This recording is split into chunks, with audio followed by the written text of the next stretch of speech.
I'm more comfortable behind a camera than in front of one, but I promised myself I would get over the fear of being perceived, so here I am. This, madame, is Versailles.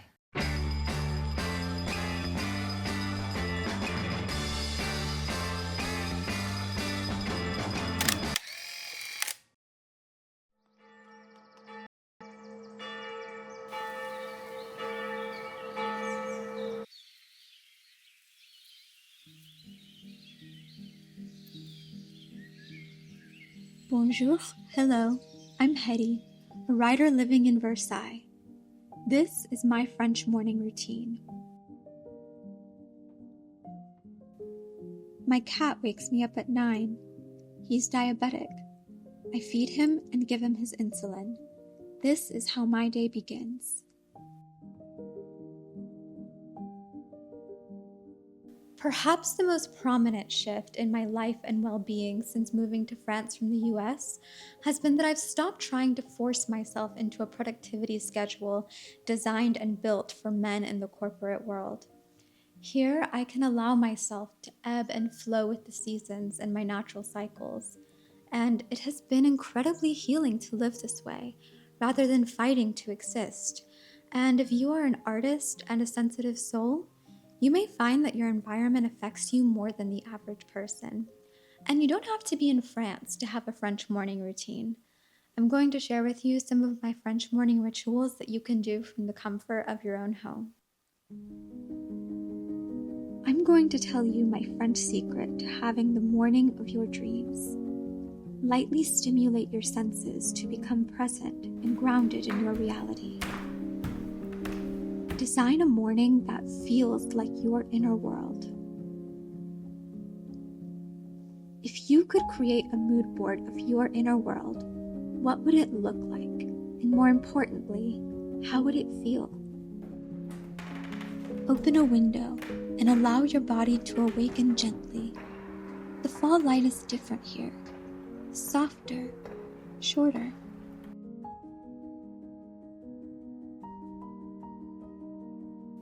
Then, I turn on the radiators and go lay back in bed for a bit while the house heats up. I used to scroll during this time, but I have been more conscious about staying off my phone in the morning. Instead, I start with paper media. It's slower, quieter, and it also inspires me. Do some light stretching or exercise to connect your body with your mind. I do ballet to warm up myself.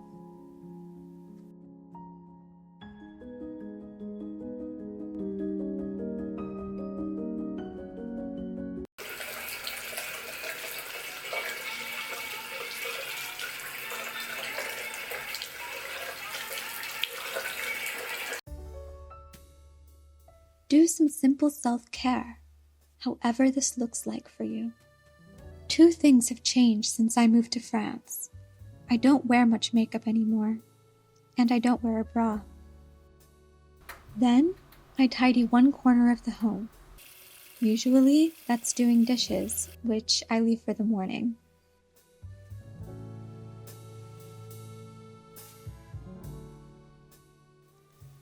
Probably the least French thing about me is the way I drink my coffee.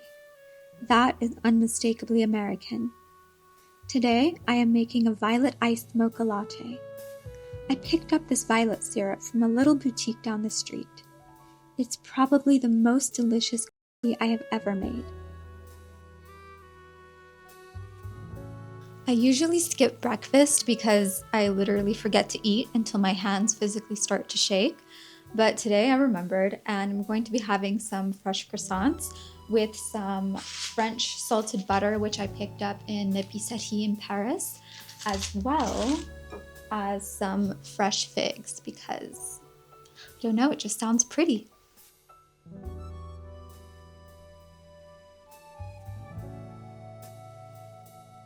So what am I doing in France? That's a long story. The short version is, I've always wanted to be here. I came to write. I came for better healthcare.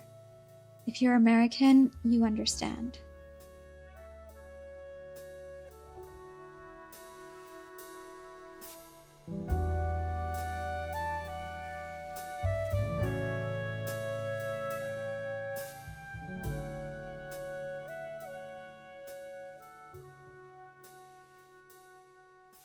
I am constantly reading around 5 books simultaneously, and the way that I choose which book I read that morning with my coffee really just depends on how I feel. Do I feel romantic that day, or depressed, adventurous, or academic? Reading was my first love and still is my true love.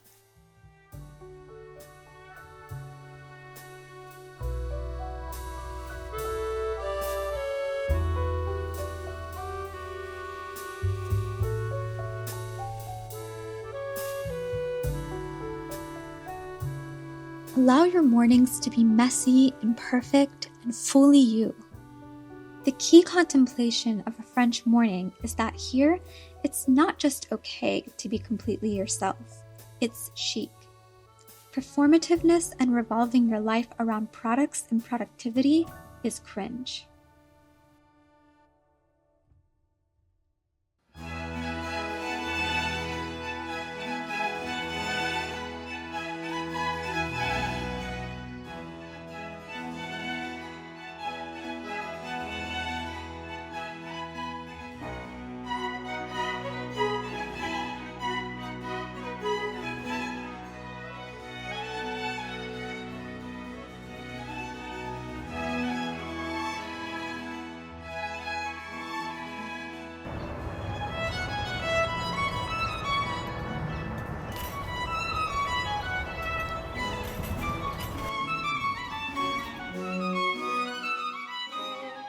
My routine evolves and shifts with the seasons.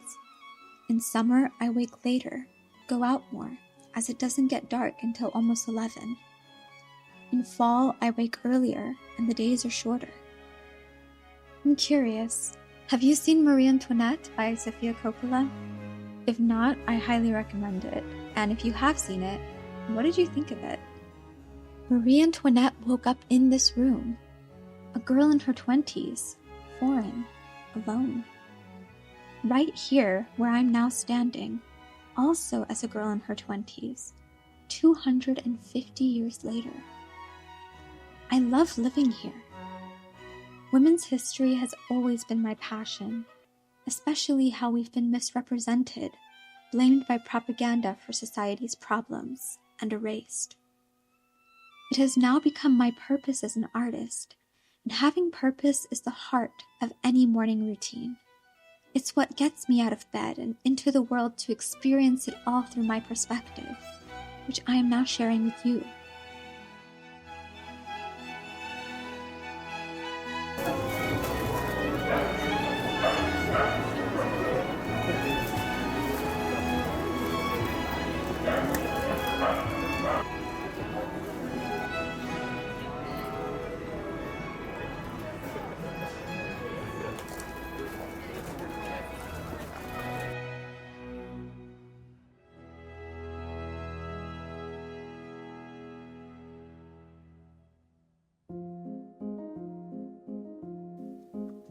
I cannot force the creativity.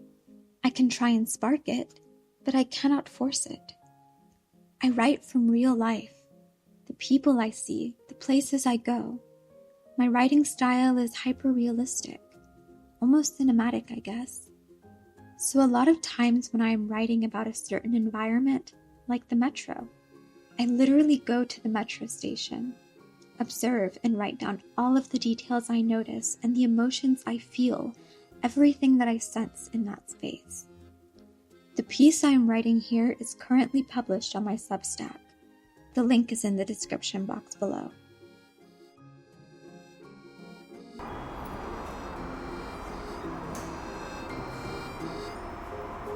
It's close to noon, and I am getting on the train to Paris.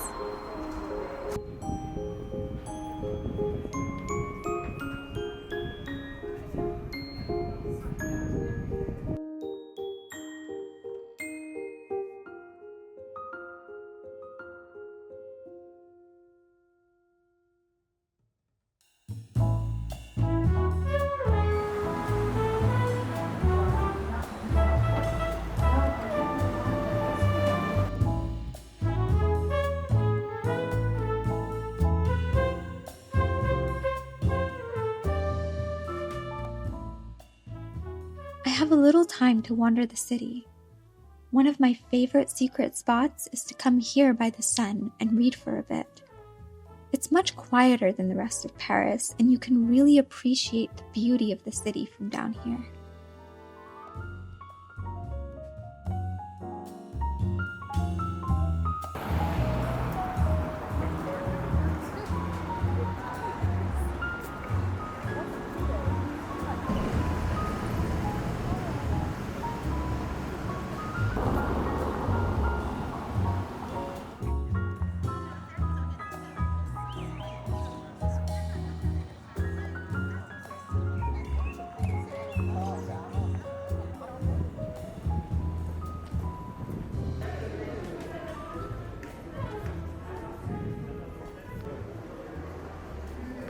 Showing up as yourself is hard in this digital era of hypervigilance, but it's always been particularly hard for women, whether through religious rules or societal expectations.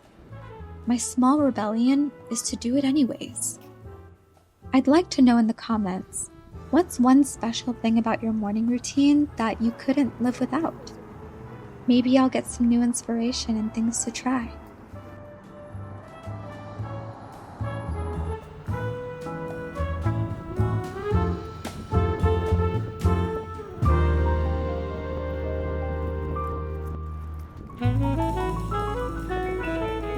À tout à l'heure. Until next time.